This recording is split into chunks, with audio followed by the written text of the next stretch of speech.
দেখা যায় উপরে বন্দুকের উপরে ছেলেরা গুলি ধারণ করার জন্য নিচে সালাত আদায় করতেছে ওই রাজপথেই। এটা ছিল মুভমেন্ট।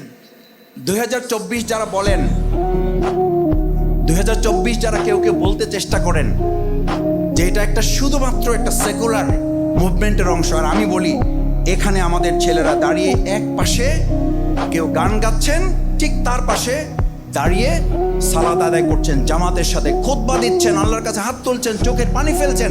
এবং ওই দিন সংসদ এবং গণভবন দখল করে হাত তুলে চোখের পানি ফেলে চিৎকার করে তারা বলেছিল যে জন্য আন্দোলন করেছে, আল্লাহ এই বাংলাদেশ তৈরি না হওয়া পর্যন্ত আমাদের এই আন্দোলন চালিয়ে নেওয়ার তৌফিক দান করুন। সুতরাং আন্দোলন আমাদের চলছে।